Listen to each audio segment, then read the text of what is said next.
Je démarre avec ce paysage. Je vais même enlever voilà, mon nom. Ce paysage qui, quelque part, cristallise ce qu'on a en tête quand on fait des projets. Alors, ce n'est pas forcément exactement ce paysage-là, mais c'est ce niveau de stabilité. C'est qu'en fait, quand on fait des projets, on pense que le monde est stable, par défaut. Et s'il y a des petites fluctuations, c'est les petites vaguelettes sur la mer. Hein. Mais en fait, assez rapidement, on se rend compte que cette vision-là n'est pas forcément la bonne, parce que dans cette ville-là, du jour au lendemain, il peut se passer ça. Donc vous avez peut-être reconnu Valence en Espagne. Et ben donc voilà, 400 litres d'eau par mètre carré en quelques heures, c'est possible, ça arrive, c'est impensable, mais ça arrive. Et ben ça illustre, c'est une des multiples illustrations du monde qui vient. Nous sommes en train de quitter le monde de la continuité pour entrer dans le monde des ruptures. Et ça, c'est le consensus général, scientifique, je veux dire. Hein. C'est le GIEC qui le dit, c'est l'IPBES qui le dit, l'IUCN, la CIA, l'OCDE, le Forum économique mondial. Donc, il y a quand même des secteurs assez différents. Tout le monde est d'accord pour dire qu'en fait, on quitte le monde de la moyenne pour entrer dans le monde de l'écart-type. Ça va tanguer de plus en plus fort et on en prend pour 2 ou 3 siècles. Donc ce n'est pas quelque chose qu'il faut prendre à la légère, ça va amplifier, les fluctuations vont s'amplifier dans les années qui viennent. Alors la première chose qu'on peut se demander évidemment, c'est pourquoi ça nous arrive, ce truc-là, pourquoi nous sommes là, une génération qui vit ça. En fait, c'est une lecture, si vous voulez, qui est assez simple. En fait, c'est de se dire, depuis des années, depuis des décennies, on a mis le compas sur la performance. Donc la performance que je définis comme un contrôleur de gestion, comme la somme de l'efficacité et de l'efficience. Efficacité, atteindre son objectif, efficience avec le moins de moyens possible. Quand on fait ça, en fait, finalement, on canalise. C'est un peu ça qui se passe. Là, vous voyez des exemples d'optimisation, de performance, où on augmente les performances de l'électronique, des lotissements, mais juste pensez à votre journée. La façon dont on empile les assiettes après le petit déjeuner ou les bols, le trajet domicile-travail, les vacances qu'on planifie pour les optimiser. C'est vraiment incroyable comme l'injonction de performance nous habite du matin au soir. C'est devenu une culture de la performance. Alors pourquoi c'est un problème ça ? Parce que vous voyez bien ce que je veux dire. Pourquoi j'associe ça au monde fluctuant ? Alors c'est très simple, ça tient en 2 mots. Optimiser, fragilise. Optimiser, fragilise. En fait, quand on optimise un système, on fragilise toutes les autres fonctions. Donc, par exemple, ici, vous avez un exemple, c'est la forêt des Landes, là, un morceau, qui en 2022 a subi un méga feu. Donc, ce qu'on voit là, c'est des arbres calcinés, mais surtout, on voit des arbres alignés. Donc, on a aligné les arbres pour optimiser la récolte du bois, mais on a surtout fait des autoroutes pour le feu. Donc on a optimisé une fonction, mais on a fragilisé d'autres fonctions. Donc ça, c'est un exemple, mais en fait, on en a plein des exemples. Il suffit de regarder les médias tous les jours. Tous les jours, nous avons des exemples d'un monde suroptimisé qui est devenu très fragile. Ça craque de tous les côtés. Alors, des trucs très anecdotiques, comme la pénurie de moutarde en 2022, vous vous souvenez, parce qu'il y a une sécheresse au Canada. D'ailleurs, où est-ce qu'on trouvait de la moutarde ? Dans les magasins bio. Parce que c'était de la production locale, entre parenthèses. Bon, voilà, ça dit des choses aussi. Le canal de Suez, voilà, un bateau, une bourrasque de vent, et c'est des entreprises qui vont mettre des mois à s'en remettre, parce qu'il y a une bourrasque de vent dans un canal. CrowdStrike, une erreur de mise à jour, et c'est tous les systèmes Windows du monde qui plantent. Il faut quand même se rendre compte à quel point nous avons suroptimisé le monde. Donc voilà, optimiser, fragilise, ça c'est la première chose. En fait, quand vous voyez le mot optimiser quelque part, il faut vous demander qu'est-ce que je fragilise ? Et ça, c'est toujours vrai. Ça ne dépend pas du système. C'est toujours vrai. Alors, il y a d'autres critiques, évidemment, qu'on peut faire. Et ça, je ne suis pas le seul à avoir parlé de cette chose-là. C'est notamment, là, vous voyez Barbara Stiegler et Richard Horton, le rédacteur en chef de la revue The Lancet. Quand ils ont parlé de la pandémie de Covid, en fait, ils n'ont pas utilisé le mot de pandémie. Ils ont parlé d'une syndémie. La syndémie, ça veut dire qu'en fait, nous sommes entrés dans la maladie du système. C'est le système qui est malade. Le virus SARS-CoV-2, c'est un virus extrêmement banal. C'est un virus du rhume. Alors, très carabiné, je ne vais pas dire le contraire. C'est un bon vieux virus, mais c'est un coronavirus. Assez banal. Ce qui n'est pas banal, c'est le substrat. C'est nous. En fait, on fait des avions très performants. Ça diffuse le virus très rapidement partout. On a de l'obésité, du diabète. Ça fait des comorbidités. Oui, c'est tout ça. On a optimisé les hôpitaux, ça fait moins de lits. Ouais. Donc c'est tout ça. Ça, c'est la syndémie. Donc en fait, le virus SARS-CoV-2 a mis à nu la suroptimisation du monde. Et ça, on l'a tous vécu. Donc on ne peut pas dire qu'on ne l'a pas vu, on l'a tous vécu. Et donc en fait, on est toujours dans ce moment-là. En fait. On est toujours dans cette syndémie et tous les jours, on a des exemples d'un monde malade qui craque. Alors du coup, ça c'est la première critique, optimiser, fragiliser. Mais il y a d'autres critiques qu'on peut faire à la performance. Oui, ça va assez loin finalement. L'effet rebond. L'effet rebond, alors ça c'est une critique plus précise de l'efficience. Donc je prends mon exemple favori des frigos, parce que ça tout le monde voit bien. Voilà, les frigos dans les années 60 consommaient beaucoup d'énergie, beaucoup de ressources, beaucoup de métaux. Donc on a fait des progrès de sobriété. On les a rendus plus sobres en énergie, notamment. Ils sont moins énergivores aujourd'hui. Mais qu'est-ce qui se passe ? Eh ben, en fait, depuis qu'ils consomment moins d'énergie, donc ils coûtent moins cher, ils sont plus attractifs. Et du coup, qu'est-ce qu'on fait ? On les multiplie, on les fait grossir, on fait des frigos connectés, on fait des caves à vin. Et du coup, la population mondiale de frigos augmente. Et du coup, on épuise encore plus les ressources. Alors ça, c'est vraiment terrible parce que c'est assez vicieux. En fait, on commence par faire de la sobriété et on génère de l'ébriété. Alors ça, c'est quand même vraiment dommage. Alors, en biologie, c'est ce qu'on appelle une maladie auto-immune. C'est qu'on prend des gens de bonne volonté qui s'attaquent au système, mais qui en fait aggrave le problème. C'est un peu ce qui se passe avec l'effet rebond. Alors là, j'ai pris l'exemple des frigos, mais évidemment que ça peut se décliner sur à peu près tout. Les voitures, les avions, les écrans plats, la lessive concentrée, le nombre de fois où vous mettez un mot de passe sur vos écrans, double authentification. Oui, il y a des effets rebonds sur la sécurité aussi. Enfin, on est vraiment dans le monde merveilleux des effets rebonds quand même. Et donc ça, c'est le culte de la performance qui fait ça. Quand on performe, mais on ne se rend pas compte qu'en fait, on complique nos systèmes. Bon, puis le troisième critique, c'est la loi de Goodhart. La loi de Goodhart, elle dit quand une mesure devient une cible, elle cesse d'être fiable. Ça veut dire que quand on met un indicateur de performance quelque part, ça va être toxique. Alors oui, l'exemple typique, là, c'est le sportif de compétition. Si vraiment, vraiment, il veut sa médaille d'or, si vraiment il veut aller au sommet du podium, peut-être qu'il va faire du dopage. Et là, il est en train de s'intoxiquer alors qu'il fait du sport. Il est en train de détruire son corps alors qu'il fait du sport. Ça n'a plus rien à voir avec le sport, ça n'a qu'à voir avec la compétition. Et donc ça, c'est vrai partout. Les notes à l'école, le bachotage des étudiants avant les examens, les KPI financiers dans l'industrie. C'est vraiment, il y en a plein partout. Les chercheurs aussi. Nous, on a plein d'indicateurs de performance. Et ça pousse à trop publier, trop mal, trop vite. Voilà. Donc on est tous soumis à ces indicateurs de performance. Bon, ça, c'est la loi de Goodhart. Il faut quand même la garder en tête sur les indicateurs de performance. Et puis la dernière critique qu'on peut faire de la performance, qui est beaucoup plus générale, c'est qu'en fait, quand on met l'accent sur la performance, c'est toujours une performance relative. Donc on est toujours plus ou moins performant qu'un autre. Donc en fait, quand on met l'accent sur la performance, en fait, on met l'accent sur la compétition. Dans une compétition, qui gagne ?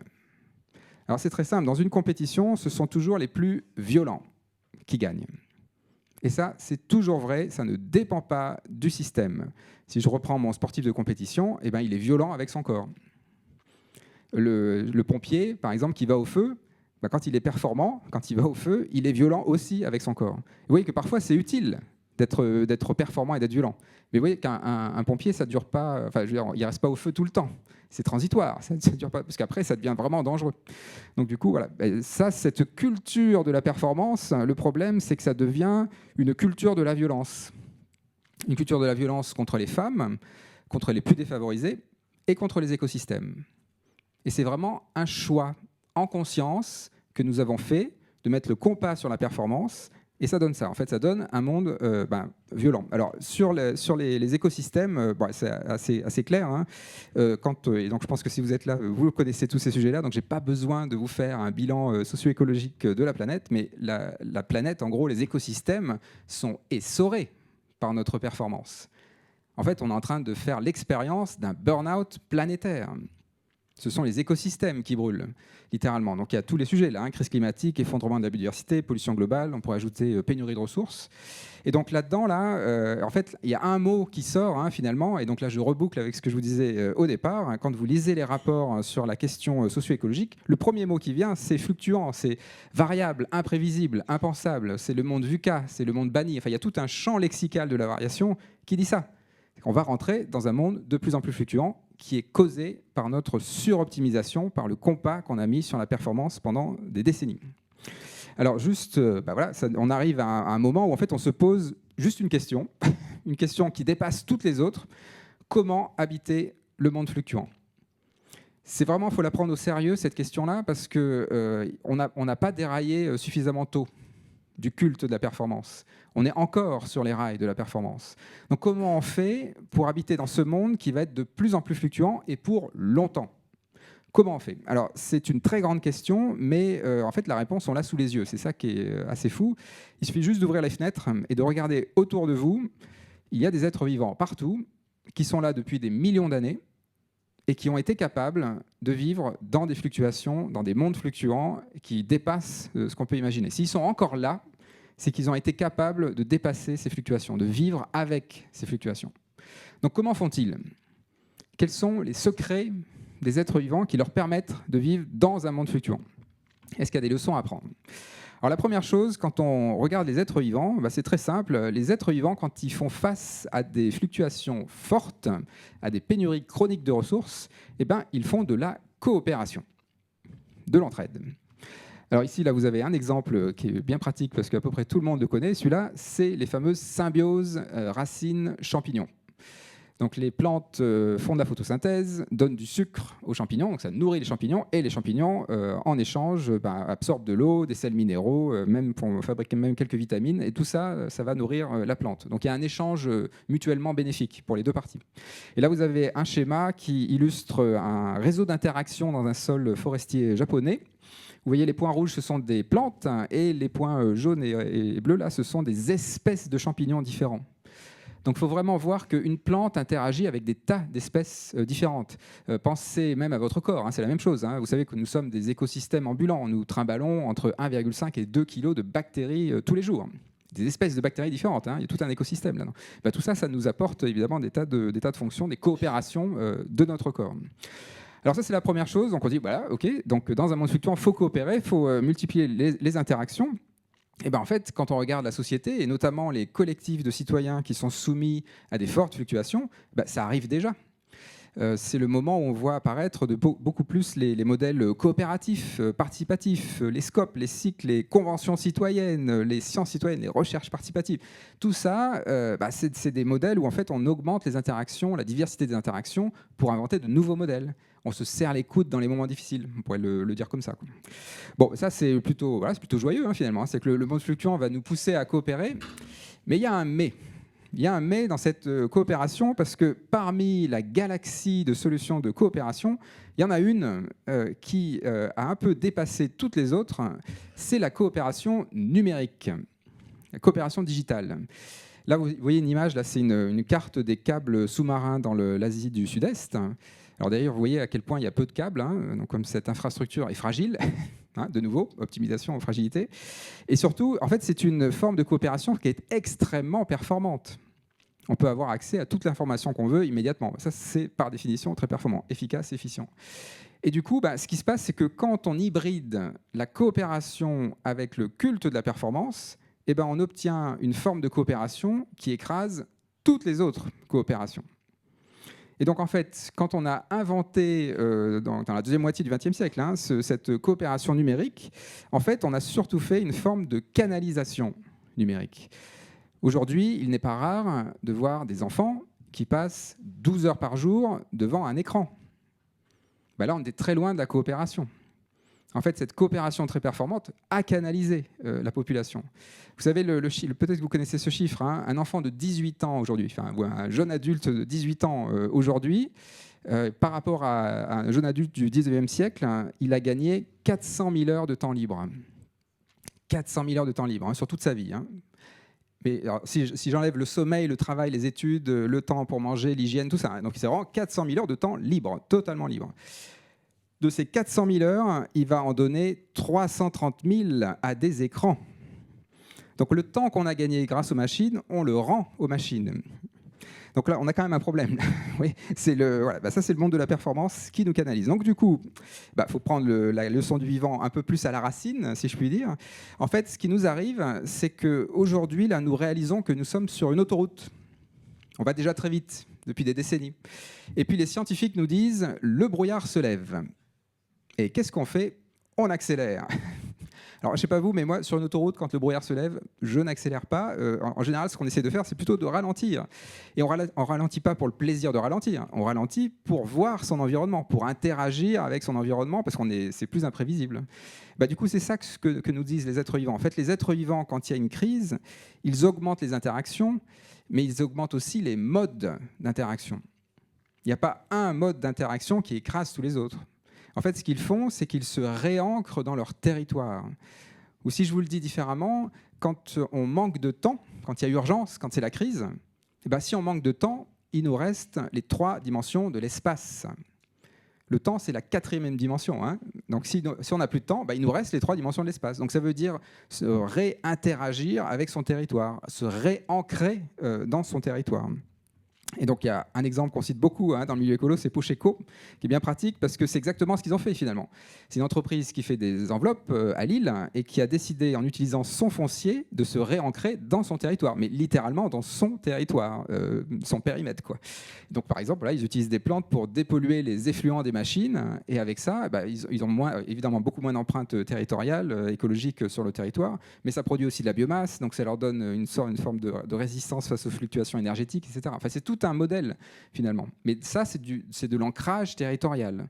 Là, on est beaucoup plus près d'une forme de symbiose au sens où les êtres vivants l'illustreraient. Vous voyez, j'ai même mis Econic là parce qu'ils ont une collaboration avec une boîte qui fait de la phytorémédiation, donc qui dépollue les sols. Et quand on extrait les plantes du sol, on les brûle et dans les cendres, on va trouver du nickel. Et avec ça, ils arrivent à concurrencer les mines chinoises de nickel quand même. Parce que la concentration en nickel, évidemment, est beaucoup plus importante dans des cendres de plantes qui prélèvent le nickel du sol. Bon, juste petite parenthèse, mais on peut vraiment faire des tas de choses avec ça. Bon, très bien. Alors du coup, là, on a des exemples. Vous voyez, on a la maladresse du numérique qui a tout écrasé, mais on a aussi des tas de projets territoriaux qui sont très inspirants. Mais j'ai envie de dire que c'est un petit peu juste de se dire qu'on va juste faire de la coopération face aux fluctuations qui viennent. Est-ce que c'est pas un peu de la pensée magique quand même, qu'on va tous faire la farandole et puis kumbaya, tout va bien se passer. C'est pas un petit peu juste. Donc je vais reposer ma question. Comment habiter le monde fluctuant? Ok, on fait des interactions, mais pourquoi ça marche chez les êtres vivants? Qu'est-ce qui fait que ces coopérations, ces interactions vraiment leur permettent de vivre dans un monde fluctuant? Alors ça tient en un mot, et ce mot, c'est le mot robustesse. Robustesse, voilà. Les êtres vivants sont robustes. Alors, je vais bien définir la robustesse, pour être sûr que tout on est bien d'accord. La robustesse, c'est maintenir le système stable malgré les fluctuations. Donc l'exemple typique, c'est le roseau dans le vent. Voilà, il est stable malgré les fluctuations, il plie mais ne casse pas, comme dit la fable. Voilà, robustesse. Donc ça, c'est à court terme. Et puis à plus long terme, c'est maintenir le système viable malgré les fluctuations. Donc ça veut dire qu'un système robuste, il est stable à l'instant T, mais il peut changer de trajectoire. Il est tout le temps stable, mais il est viable sur son chemin. Voilà. Donc les êtres vivants sont robustes. Alors quand j'ai dit ça, en fait, j'ai tout dit et j'ai rien dit parce que évidemment que dans un monde fluctuant, il faut être robuste. C'est la définition de la robustesse. Ce qui est plus intéressant, c'est de voir comment font les êtres vivants pour être robustes. Alors c'est là que c'est très éclairant. Les êtres vivants sont robustes parce qu'ils ne sont pas performants. En tout cas, au premier ordre. Ou si je vous le dis différemment, les êtres vivants sont robustes avant d'être performants. Et donc là, vous voyez, on a un monde contraire, où c'est plutôt nous qui sommes le contraire du monde, en fait. C'est que les êtres vivants sont robustes avant d'être performants, les sociétés humaines contemporaines sont performantes avant d'être robustes. Et donc c'est là qu'il y a un hiatus. Alors là, je vous le dis vraiment très tranquillement parce que ça, les biologistes l'ont démontré maintenant. C'est un fait établi. Et à vrai dire, s'il y a une seule chose à retenir de vos cours de biologie, c'est ça. Les êtres vivants sont robustes parce qu'ils ne sont pas performants. Là, vous avez une liste de mots. Là, ça, c'est les mots qu'on trouve dans tous les systèmes vivants. Les réseaux de neurones, les réseaux physiologiques, les réseaux métaboliques, les réseaux des écosystèmes, c'est vrai de la molécule à l'écosystème. C'est des grands principes, si vous voulez, des grandes lois. Qu'est-ce qu'on trouve? Qu'est-ce qui est mis en avant finalement? C'est de l'inefficacité. Il n'y a pas d'objectif chez les êtres vivants, ou il y en a trop, si vous voulez, donc du coup, il n'y en a pas. Beaucoup d'hétérogénéité, beaucoup d'incertitudes, de lenteur, de délai, de redondance, d'incohérence, d'inachèvement. Finalement, tout ça, c'est des contre-performances qui ajoutent du jeu dans les rouages, qui ajoutent des marges de manœuvre. Et c'est ça qui permet au système vivant d'absorber les chocs et donc d'être viable malgré les fluctuations. Peut-être que je peux prendre l'exemple des redondances, qui est le plus facile. Regardez un arbre, comme sur cette photo-là. Un arbre, ça a plein de feuilles. Ça a plein de bourgeons, ça a plein de branches. C'est très redondant. C'est extrêmement redondant. Pensez à votre corps, le nombre de villosités que vous avez dans les intestins, le nombre d'alvéoles pulmonaires que vous avez dans les poumons, le nombre de globules rouges que vous avez dans le sang. Nous sommes toutes et tous des êtres extrêmement redondants. Ce n'est pas par hasard, ça. C'est vraiment, c'est pour en fait faire face à ce monde fluctuant.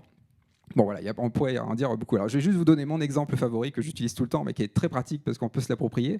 C'est la température corporelle. Donc vous savez qu'on est à 37 degrés, c'est notre température. Et puis si on attrape le virus de la grippe, on va monter en température. C'est la fièvre. Et alors ce qui est intéressant, c'est surtout quand on mesure l'activité des enzymes de votre corps, de votre métabolisme. Et ben on va trouver que leur optimum d'activité de vos enzymes, en général, il n'est pas à 37 degrés, il est en général à 40 degrés. Donc ça veut dire qu'à 37 degrés, votre corps n'est pas très performant. En fait, c'est à 40 degrés que votre métabolisme est très performant. En fait, à 37 degrés, ça va, quoi. C'est mention passable, voilà, ça fait passer, mais c'est pas extraordinaire. À 40 degrés, là par contre, vous avez un métabolisme de folie. Vraiment, ça tourne très très fort. Et surtout, votre système immunitaire est très performant. Donc vous voyez, le truc, c'est qu'à 37 degrés, nous ne sommes pas très performants. Enfin, notre métabolisme n'est pas très performant, mais parce qu'on a gardé des marges de manœuvre. On en a gardé sous le capot, là, sous la pédale. Et donc, du coup, là, à 40 degrés, on peut augmenter les performances, mais par contre, ça ne dure pas. Ça ne peut pas durer. À 40 degrés, c'est 3 jours. Après, c'est mortel. En fait, ce qu'on fait, c'est un burn-out moléculaire. Les protéines se dénaturent, elles brûlent, elles fonctionnent tellement vite qu'elles se brûlent. C'est plus viable, quoi. Donc là, en fait, vous avez l'exemple typique où vous voyez bien que la plupart du temps, on est à 37 degrés. En mode robuste. Et puis quand on est à 40 degrés, là on est en mode performant, mais du coup c'est très fragile. Là on est en train de se mettre en danger quand on est à 40 degrés. Donc en fait on revient à la vitesse de croisière de 37 degrés. Mais des exemples comme ça, il y en a vraiment des milliers. Je prends souvent cet exemple-là parce que c'est le plus simple à mon avis, mais il y en a vraiment plein en biologie. Alors du coup, ça nous fait entrer dans le monde social. Qu'est-ce qu'on peut retenir de cette idée-là, que voilà, cette robustesse construite contre la performance, en quoi ça peut nous éclairer, nous, sociétés humaines du XXIe siècle, qui vont rentrer dans ce monde fluctuant? En fait, ça nous fait réaliser que ce que l'on vit actuellement, ce n'est pas une crise géopolitique, ce n'est pas une crise écologique, ce n'est pas une crise sociale, ce n'est pas une crise économique. Au premier ordre, c'est une crise culturelle. C'est culturel. En fait, pendant des décennies, pendant des siècles, nous nous sommes fait happer par le culte de la performance. La performance, ça a été notre grille de lecture pour absolument tout. Et aujourd'hui, voilà, par exemple, le progrès, pendant très longtemps, il a été défini par les gains de performance. Grosso modo, depuis qu'on a inventé l'agriculture, il y a 10 000 ans, on a augmenté les performances des individus, des collectifs, des organisations, des technologies. Et aujourd'hui, qu'est-ce qui se passe? Ce qui se passe, c'est qu'en fait, on est en bout de courbe, là. Et donc maintenant, quand on augmente les performances, on menace la viabilité de l'humanité sur Terre. Donc c'est très clair, le futur du progrès, ce ne sera pas des gains de performance. C'est physiquement impossible. Si on continue à augmenter les performances, on va vraiment faire un burn-out planétaire et donc ce ne sera plus viable pour l'humanité. En fait, quand on augmente la performance, on s'enferme dans une voie de plus en plus étroite, justement au moment où le monde devient plus fluctuant. Ça n'a aucun sens. Donc en fait, c'est quoi le futur du progrès? Alors c'est tout simple. Le futur du progrès, on va changer d'axe. On va changer d'axe. Le futur du progrès, ce sera des gains de robustesse. Parce qu'on va rentrer dans un monde de plus en plus fluctuant. Donc, il faudra être de plus en plus robuste. Et on n'aura pas le choix. On n'aura pas le choix d'avoir le choix, parce que la robustesse, c'est pluriel. Donc c'est là aussi où c'est quand même plus joyeux que le monde de la performance. C'est pluriel. Mais vous voyez, c'est sur un autre axe. Parce qu'on ne peut pas être très performant et très robuste. C'est physiquement impossible. Quand on est très performant, on s'est enferré dans une voie étroite, on s'est canalisé, on s'est spécialisé, si vous voulez. Et dans un monde très robuste, on diversifie, on explore, on expérimente. Ça a forcément un coût en performance. C'est moins efficace, c'est moins efficient. Donc c'est un grand moment, finalement, on vit une révolution copernicienne. Ce que je suis en train de vous dire ce soir, là, c'est qu'en fait, on est en train de quitter le néolithique. C'est pas rien quand même. Le néolithique, c'est quand les humains ont voulu contrôler la nature. Et puis après, on ne s'est pas arrêté finalement. Hein. C'était le piège de la performance. Hein. On voulait toujours plus performer. Voilà, donc on a fait des colonisations, des plantations, la mécanisation, la grande accélération après les années 50. Sauf qu'aujourd'hui, voilà, on arrive au bout de ce schéma-là. En fait, ce qui se passe, c'est qu'on a voulu contrôler la nature. Et aujourd'hui, la nature se réveille. Et on se rend compte qu'on a perdu le contrôle. Enfin, même à Hollywood, on n'arrive pas à éteindre les incendies quand même. Hein. Donc s'il y a bien un endroit où on devrait éteindre les incendies, c'est quand même à Hollywood. Hein. Enfin, ils ont toute la technologie, l'argent, les cascadeurs, enfin tout ce qu'on veut. Quoi. Donc, non, même à Hollywood, on n'y arrive pas. Donc c'est pour dire qu'on a vraiment perdu le contrôle. Donc maintenant, il va falloir vivre en ayant perdu le contrôle. Alors du coup, ça ressemble à quoi ce truc-là? Et surtout, est-ce que c'est crédible? Parce que nous tous, là, on est quand même issus de cette culture de la performance. Est-ce que c'est envisageable qu'on déraille? Quand je dis dérailler, hein, j'insiste, hein, c'est que nous sommes sur des rails, les rails de la performance. Est-ce que c'est possible de dérailler en 2025, là, de quitter le néolithique? Alors, grande question évidemment, mais je vais utiliser une autre analogie du vivant que j'utilise souvent, c'est les nuées d'oiseaux qui permettent d'expliquer un possible déraillement, un possible basculement. Comment un système bascule? Là, c'est un système qui bascule, ça. Voilà. Un système d'oiseaux, hein. Une nuée d'oiseaux, c'est un système, des éléments en interaction. Et donc, comment ils font pour basculer? Vous voyez, de droite à gauche, là, ils n'arrêtent pas. Hein. D'ailleurs, vous voyez que quand ils basculent, hein, les oiseaux ne tombent pas. Hein. Donc, manifestement, ça se passe bien. Hein. C'est un basculement sans casse, en plus. Hein. Donc, c'est un beau modèle, quand même. Donc, comment font-ils? C'est très simple. Ce sont toujours les oiseaux à la périphérie du groupe qui guident le groupe. Parce que les oiseaux à la périphérie du groupe, ce sont eux qui sont exposés les premiers aux fluctuations du monde. C'est eux qui voient le prédateur arriver. Du coup, ils vont se synchroniser. Et ce qu'ils font, c'est qu'ils contaminent le cœur du système. Le cœur du système est aveugle aux fluctuations. Il ne voit que les oiseaux voisins. Donc en fait, il ne voit pas le monde fluctuant. Et donc ça, c'est vrai pour une nuée d'oiseaux, mais c'est vrai pour un banc de poissons. C'est vrai pour plein de systèmes sociaux, les empires. La plupart des empires, ils ont basculé par un événement qui s'est passé à la périphérie. Donc en fait, si vous voulez voir le monde basculer de la performance à la robustesse, ce n'est pas la peine de passer trop de temps à la Commission européenne, chez McKinsey, chez Total, voilà, je ne sais pas, hein, mais là, c'est plutôt le monde ancien, hein, c'est le monde ancien de la performance. On ne va peut-être pas apprendre grand-chose de ce monde-là. En fait, il faut plutôt aller regarder les collectifs de citoyens qui sont déjà exposés aux fluctuations du monde, qui sont déjà dans le monde fluctuant. Parce qu'en fait, ils ont déjà inventé des modèles robustes. Et là, en fait, ce qui était extraordinaire, c'est qu'il y a 20 ans, je ne vous aurais pas dit ça, hein, mais aujourd'hui, nous avons déjà basculer de la performance à la robustesse. C'est ça qui est extraordinaire. C'est qu'en fait, cette marge qui était très, très, très marginale il y a 20 ans, hein, c'était Pierre Rabhi pour le... Voilà, aujourd'hui, c'est massif. Alors du coup, je vais vous donner quelques exemples. Des exemples bien pratiques. Alors, Saint-Martin-d'Auxigny, voilà, un petit village à la marge, hein, dans le monde rural, hein, qui dans les années 50 a subi le remembrement. Vous voyez, à gauche, là, on canalise les rivières, on augmente les surfaces agricoles, stratégie de performance, optimisation, hein, du territoire. Quand on fait ça, oui, on a augmenté les performances, mais on a fragilisé le territoire. Parce que maintenant, on a une rivière qui est une autoroute à eau. Et donc, quand il pleut beaucoup, cette eau, elle va aller très très vite dans la ville voisine et faire des inondations. Donc, ils se sont fait inonder un certain nombre de fois. Et puis, au bout d'un moment, ils se sont dit, on va quand même réagir. Donc, du coup, qu'est-ce qu'ils ont fait? Ils ont retracé une rivière. Ils ont reméandré leur rivière. Donc là, vous voyez que cette rivière qui est plus lente, quand il pleut beaucoup, elle déborde dans la parcelle et elle n'inonde plus la ville. Et donc, on a désoptimisé le paysage pour augmenter la robustesse territoriale. C'est typiquement un exemple où on fait de la robustesse en allant contre la performance.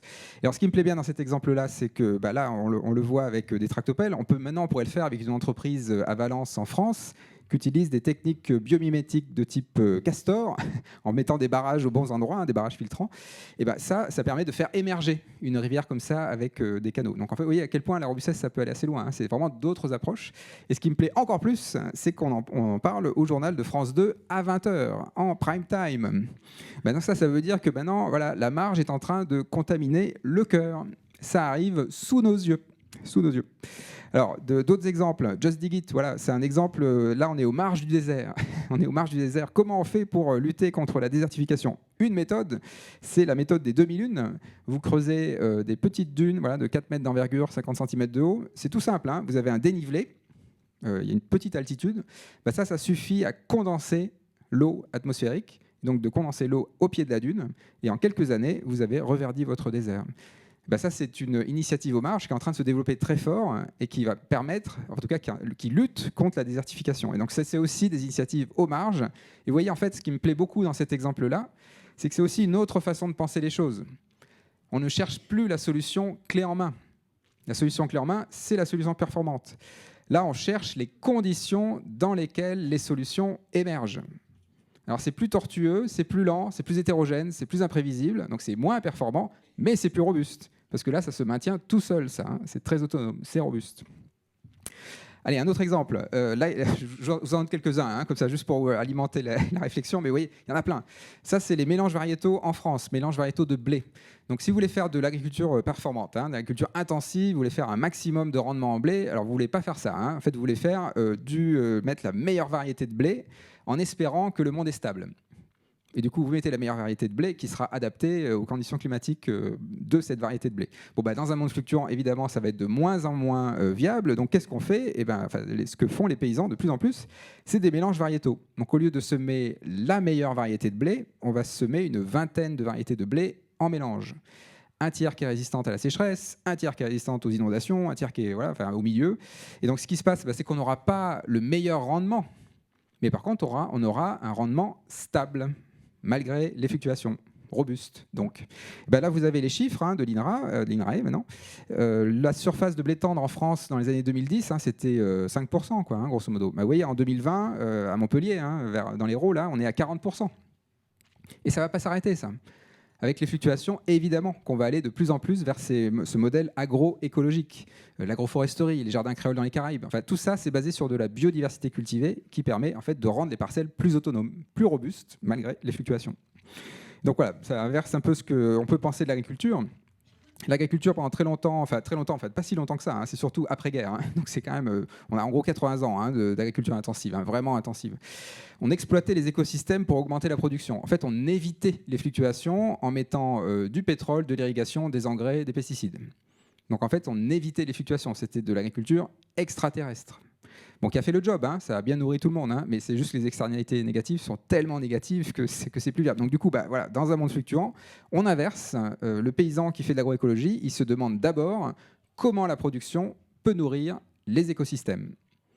Quand on fait de la biodiversité cultivée, en fait, on maintient du carbone dans les sols, de la matière organique. Donc, du coup, ces sols vont maintenir l'hygrométrie, leur hygrométrie. On va maintenir des insectes auxiliaires. Si on fait des mélanges variétaux, on les mélange avec les voisins paysans. Vous voyez, c'est le monde de la richesse des interactions entre humains et avec les non-humains. C'est un monde beaucoup plus riche, beaucoup plus intéressant. C'est ce que je dis beaucoup aux jeunes que je croise en école d'ingénieur et tout ça, là, que je vais voir tout à l'heure aussi. Le monde de la robustesse, c'est un monde joyeux parce qu'il est riche en interactions. Le monde de la performance, c'est le monde de l'autoroute, où on va très vite à destination et on n'a rencontré personne sur la route. Et aussi, au passage, arriver plus vite à destination, d'un point de vue philosophique, c'est compliqué quand même. Comme disaient des proches, il n'y aura pas de survivants. Donc voilà, la vie, c'est le chemin. Je le dis quand même. Ouais. Bon, ça, c'est pour l'agriculture. Un autre exemple. C'est les objets réparables. Il y a Christian Bruyère dans la salle, Maubion par exemple. Voilà. Les objets réparables, il y a 20 ans, c'était un atelier de réparation de vélos en ville. C'est à peu près tout. Aujourd'hui, il n'y a plus tellement d'entreprises qui ne pensent pas la réparabilité, qui ne fait pas de la réparabilité de ces produits.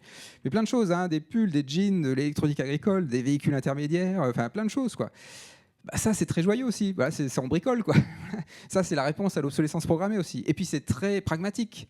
C'est même pas une question de vertu sociale ou de vertu écologique. C'est pragmatique. Dans un monde fluctuant, si votre entreprise dépend d'un bien fabriqué en Chine et que la semaine prochaine, la Chine envahit Taïwan, vous mettez la clé sous la porte parce que vous êtes coincé.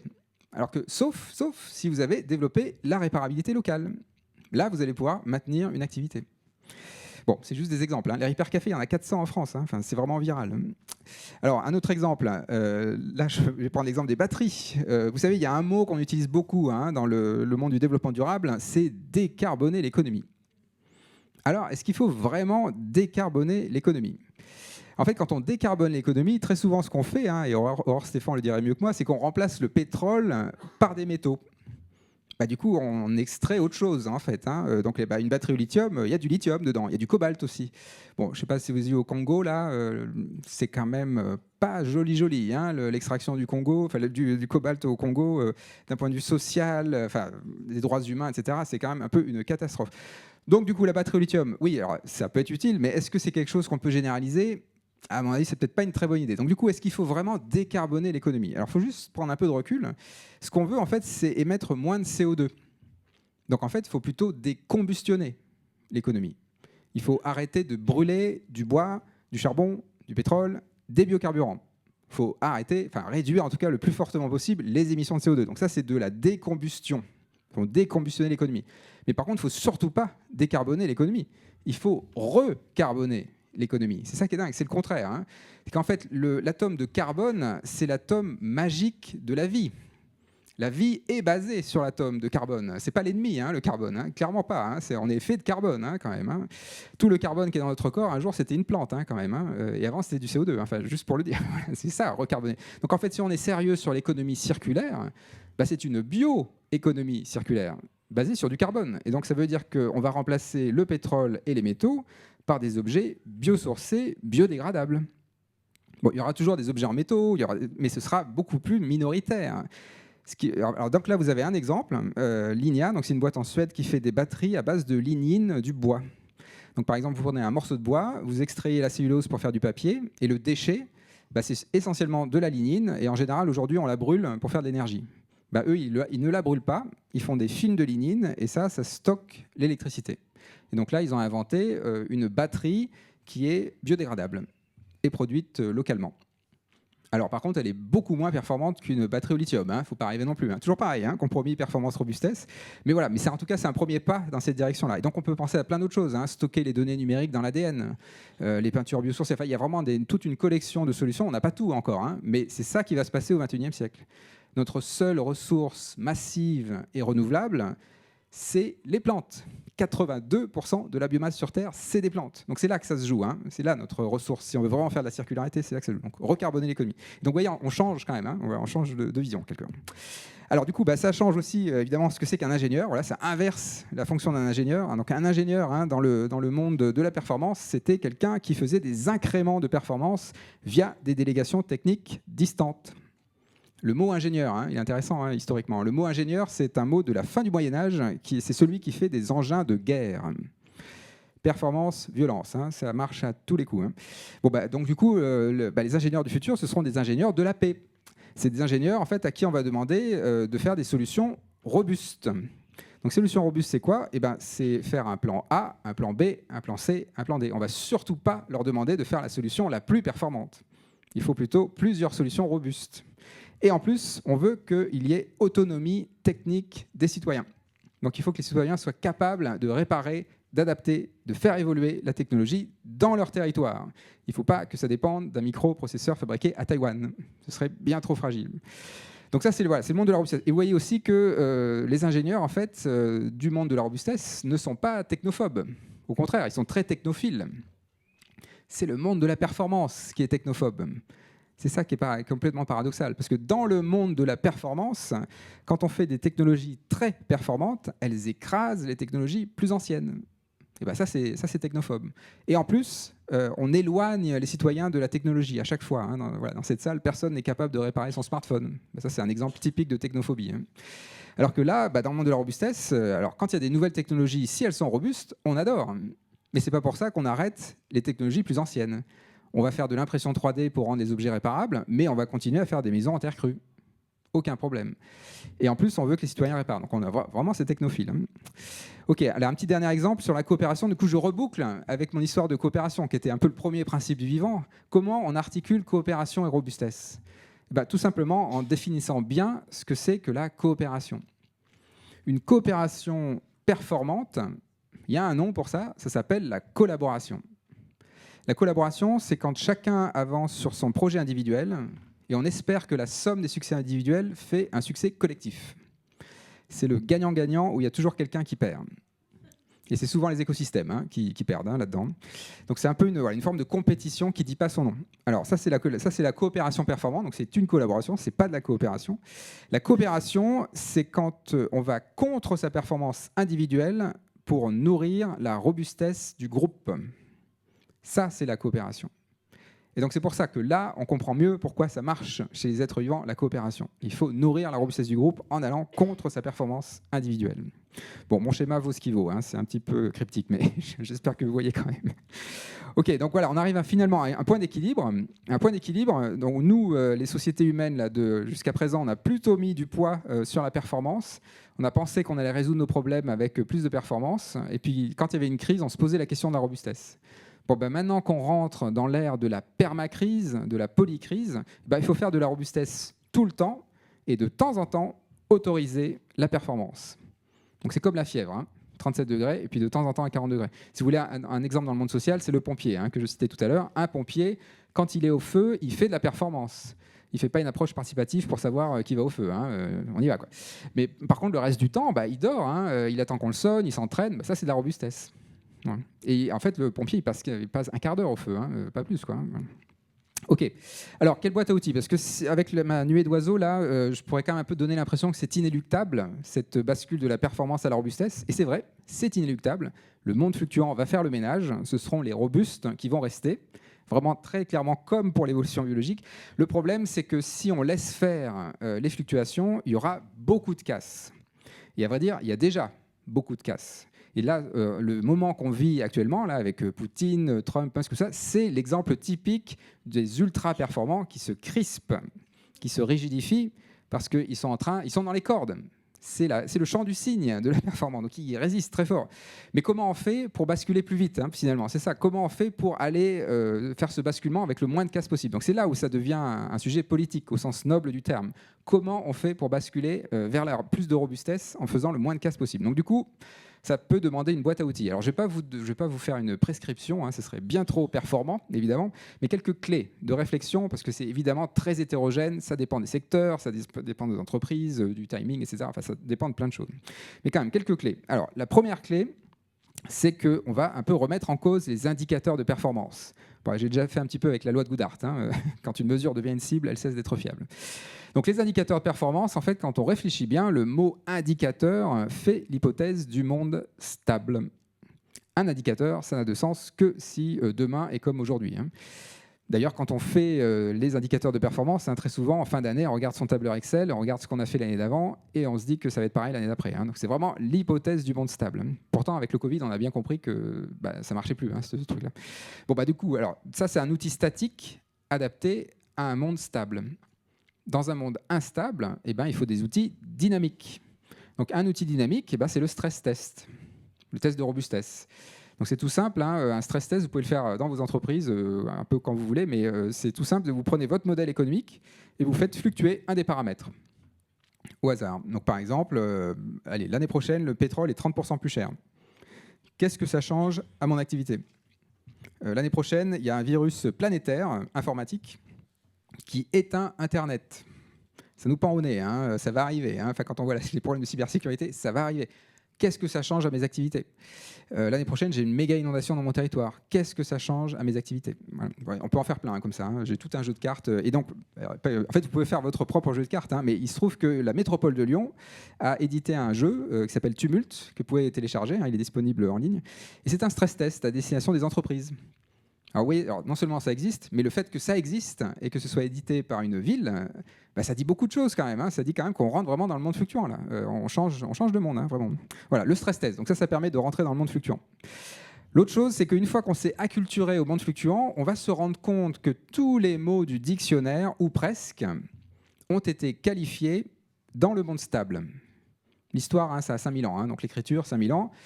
C'est grosso modo dans la stabilité climatique de l'Holocène, pour le dire rapidement. Et donc aujourd'hui, on va rentrer dans le monde fluctuant. Donc les mots, en fait, va falloir les requalifier, à peu près tous.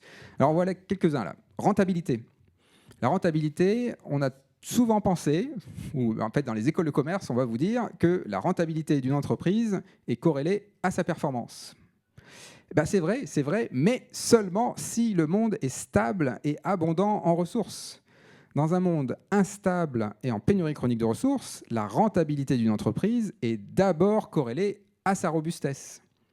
Parce que les entreprises les plus performantes, ce sont aussi les plus fragiles. C'est elles qui vont tomber en premier. Et donc elles vont libérer le marché pour celles qui restent, c'est-à-dire celles qui sont robustes. Donc oui, c'est une inversion. Hein. Donc et ça veut dire aussi qu'il n'y a aucun problème avec le mot rentabilité. Il faut qu'une entreprise soit rentable pour qu'elle soit robuste. Mais par contre, il faut requalifier la rentabilité. C'est plutôt ça. Un autre mot qu'on peut inverser, c'est le mot délai. Le délai, dans le monde de la performance, on essaye d'avoir les délais les plus courts possibles. C'est Amazon Prime, hein, pour le dire un peu rapidement. Bon, bah ça, évidemment que dans un monde fluctuant, en fait, ça ne marche plus, hein, parce qu'il y a forcément des grains de sable sur la route.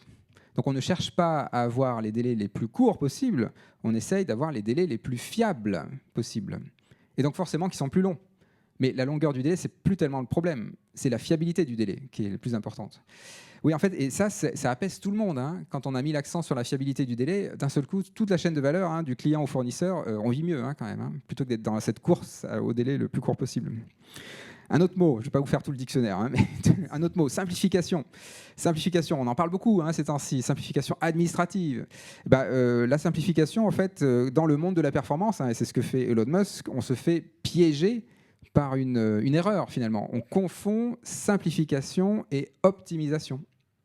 Donc, par exemple, quand Elon Musk veut remplacer tous les contrôleurs aériens par son système Starlink, bon, manifestement sans égard pour le conflit d'intérêts, enfin, ça c'est toujours très étonnant dans ce pays du marché libre, hein, soi-disant.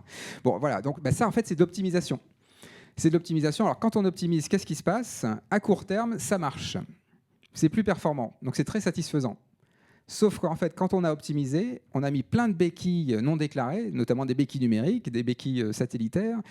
Et du coup, quand il y a une fluctuation, là, en fait, il faut rajouter des béquilles, il faut rajouter des choses. En fait, on complique le système. Parce qu'en fait, on a externalisé les dépendances. Donc l'optimisation, c'est typiquement, quand on veut faire la simplification, c'est typiquement un effet rebond. En fait, quand on optimise, on va rendre le système encore plus compliqué. Mais juste pensez à l'informatique. Hein. C'était censé nous simplifier la vie. Enfin, voilà, je ne vous refais pas le topo, mais c'est incroyable comme ça nous complique la vie aussi. Ça, c'est un effet rebond. Donc, du coup, si on veut vraiment faire de la simplification en mode robuste, faut prendre vraiment du recul et se dire, en fait, quelle est ma raison d'être ? Ma raison d'être, c'est 5 ou 6 principes. Hein. Quand je dis ma, c'est de mon entreprise, de mon organisation. Hein. Quelle est ma raison d'être? 5 ou 6 principes que tout le monde peut retenir, que tout le monde peut dire. C'est que je vais dans l'entreprise, normalement, tout le monde doit me dire les 5 principes de la raison d'être, tout le monde doit les connaître. Ça, c'est très simple, parce que voilà, donc c'est robuste, on peut vraiment se l'approprier. Et du coup, vu que c'est seulement 5 principes, c'est assez large, c'est assez lâche, et du coup, ça laisse beaucoup de marge d'interprétation locale.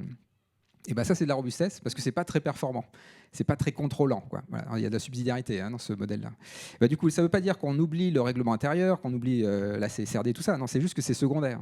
On met d'abord la raison d'être. Et ensuite, on fait rentrer la CSRD dans cette raison d'être. Vous voyez le truc, en fait, il faut mettre les choses à la bonne place. Quoi, hein. C'est comme la sobriété tout à l'heure. Hein. Ok, justement, c'est une autre clé, hein, c'est notre rapport aux solutions. Je vous l'ai un petit peu dit tout à l'heure avec les dunes. C'est le rapport aux solutions, notre rapport aux solutions. Dans le monde de la performance, on adore les solutions clés en main. Et donc, quand on utilise une solution clé en main, on est très satisfait parce qu'on a résolu un tout petit problème sans se rendre compte qu'on a aggravé des tas d'autres problèmes. Ça, c'est le grand classique. Donc là, par exemple, voilà, une app qui va rendre les objets sobres, en fait, ça va dépendre de distanciation numérique qui vont également consommer des ressources. Donc, en fait, on ne fait pas du tout de la sobriété. Là. Et puis, c'est très fragile, évidemment. Donc, du coup, ça, c'est la solution clé en main qui n'est pas forcément la plus pertinente. Donc, du coup, c'est quoi dans le monde robuste? On ne va pas chercher la solution clé en main, on va chercher les conditions dans lesquelles les solutions émergent. Je le redis, parce que ça, c'est de l'approche systémique, dans le texte, les conditions dans lesquelles les solutions émergent. C'est un billard à 3 bandes.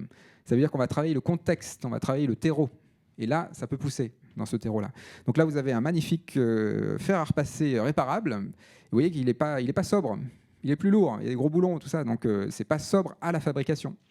Mais puisqu'il est réparable, il va pouvoir durer, on va pouvoir le transmettre, et donc ça va générer de la sobriété. Et donc, vous voyez, parfois, il faut faire le contraire de ce qu'on voudrait faire. On va faire des objets qui ne sont pas sobres pour générer de la sobriété.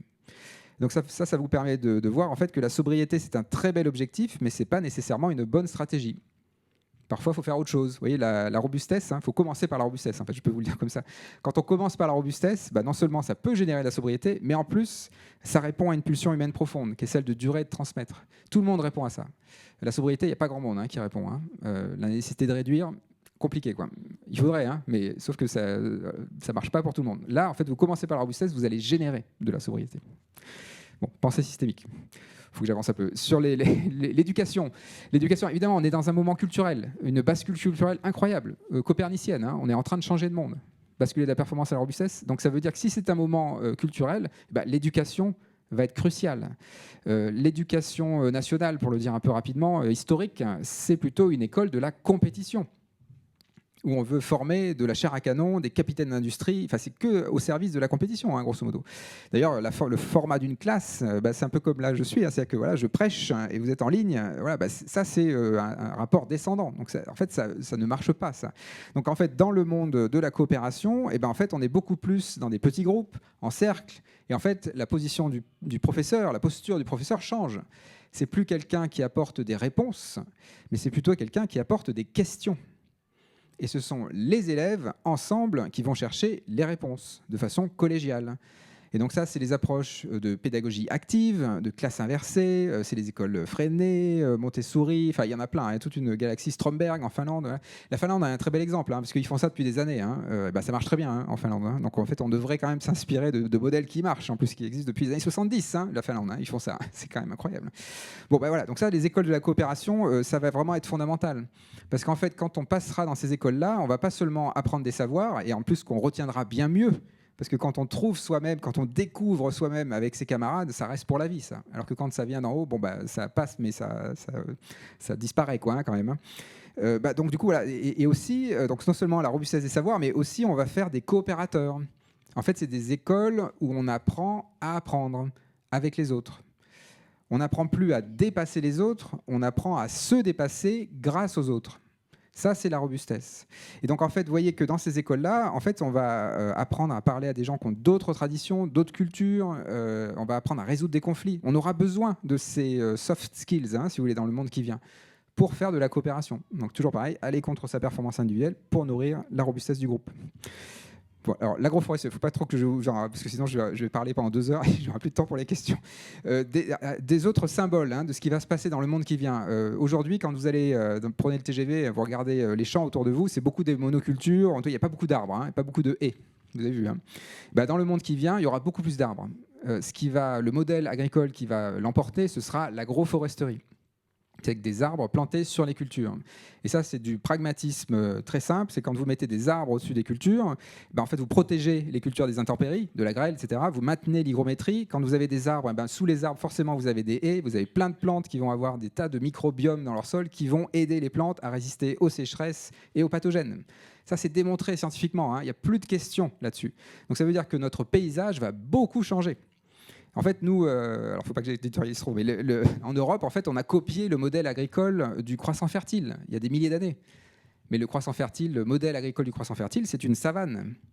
Un peu bêtement, on a copié une savane en Europe, alors que l'Europe, c'est une forêt, essentiellement, par l'Espagne. Mais grosso modo, c'est une forêt.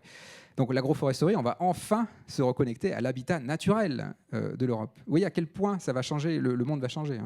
Donc ça, c'est un exemple. Une autre chose, et qu'on voit aussi dans le monde agricole, c'est l'idée d'oser désobéir.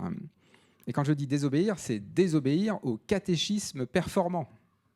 C'est qu'en fait, là, vous avez un exemple. Oé, c'est un vigneron à Lyon, qui fait du vin en faisant tout ce que les vignerons voudraient faire, mais n'osent pas faire.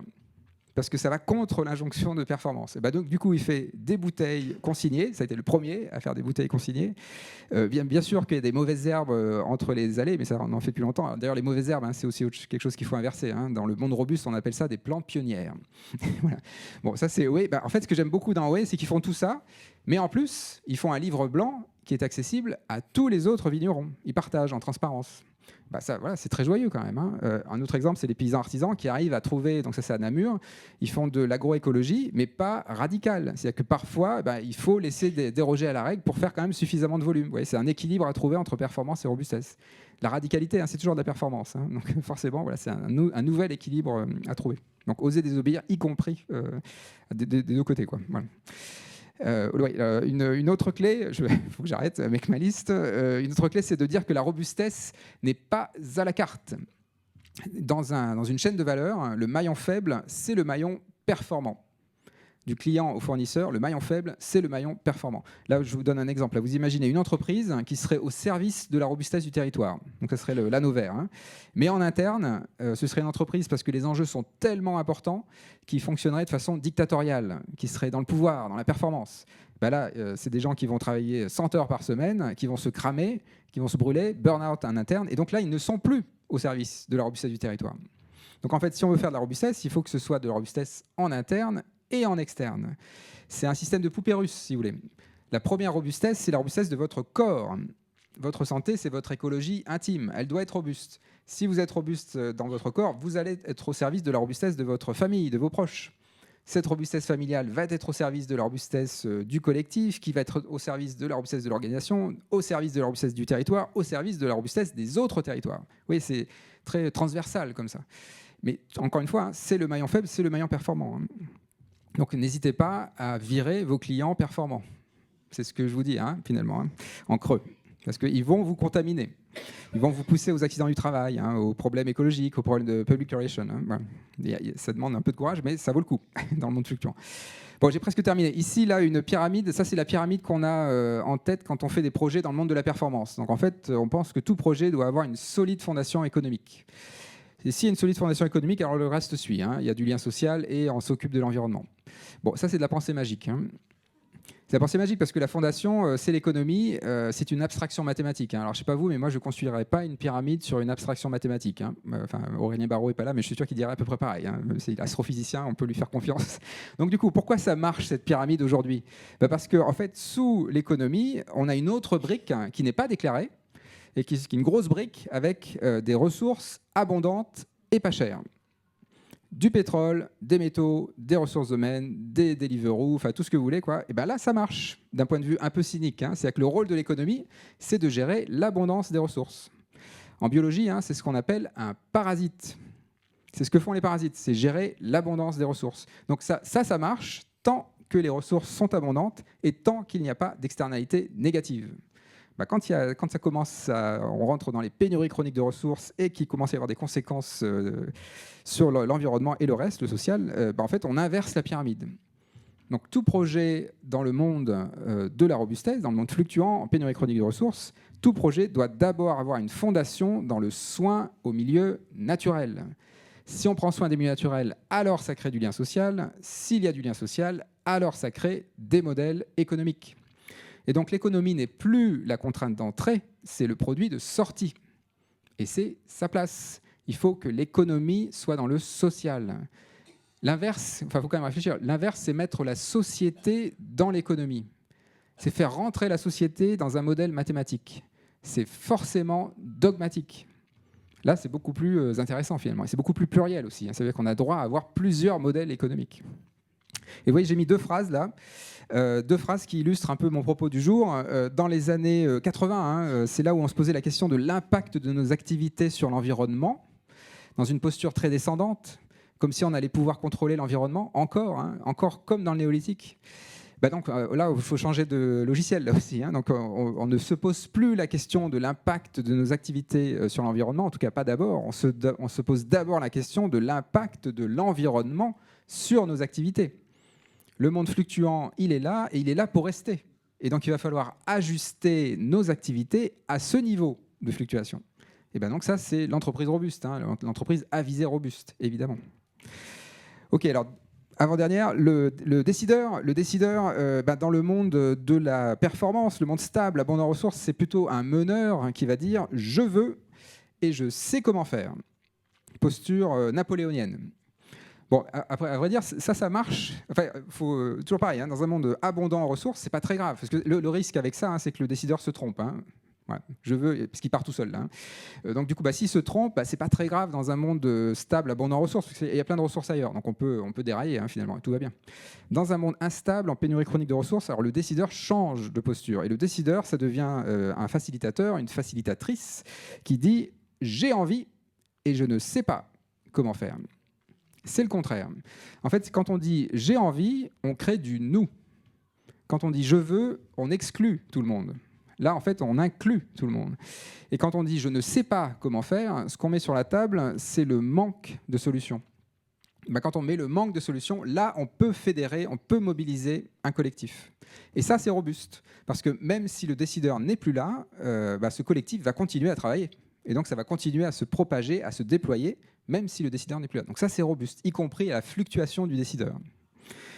Ok, alors pour terminer, vous voyez, il y a plein d'initiatives qui commencent à embarquer la robustesse dans leur organisation. Là, j'en ai juste mis un tout petit morceau, mais il y a des entreprises, des hôpitaux, des territoires, des métropoles, Rennes, Angers, Lyon, Villeurbanne, Grenoble, enfin, il y en a plein. Moi et d'autres, on a fait des formations aux agents aussi. Je veux dire, ça commence à vraiment percoler. Il y a la Belgique francophone aussi, qui a mis la robustesse dans sa vision stratégique pour 2030. Voilà, plein de choses super intéressantes. Et donc, il y a tout un ensemble de territoires qui vont être autant de territoires écoles de la robustesse, où il y aura plein de choses à apprendre pour les uns et les autres. Ok, je termine. Donc, si vous voulez creuser, il y a des bouquins, notamment le petit antidote au culte de la performance, là, qui résume ce que je vous ai dit en 60 pages, un texte d'intervention, il n'y a que des punchlines. Voilà. Manifeste pour une santé commune, c'est plutôt la pyramide inversée avec les collègues de l'Institut Michel Serres. Et puis les 3 bouquins chez Odile Jacob, là, c'est plutôt les... un peu plus en profondeur, même beaucoup plus en profondeur, avec des références, tout ça, plutôt biologie, société. La 3e voie, c'est vraiment le plus générique, qui tape dans tous les secteurs, on va dire. De l'incohérence, c'est plutôt sur la polarisation sociale et le risque de guerre civile, finalement. Voilà, on a besoin d'incohérence, de débats contradictoires pour nourrir la robustesse. L'entreprise robuste, donc les premiers pas pour entrer dans l'entreprise à visée robuste. Et puis le MOOC Sator, Sator, peut-être que vous connaissez, je pense que dans ce groupe-là, vous devez connaître. Donc c'est une plateforme assez intéressante qui est passée maintenant en mode mensuel. Donc il y a Construire la robustesse, mais il y a plein d'autres. Il y a plein d'autres. Il y a Pablo Servigne, il y a Arthur Keller, il y a toute la bande, plus ou moins, qui font des cours là-dedans, des conférences en ligne. Et Institut Michel Serres, il y a un onglet avec des premiers pas, des formations, des projets inspirants. Donc n'hésitez pas à faire un tour. Je m'arrête là et donc on va pouvoir discuter un peu. Merci.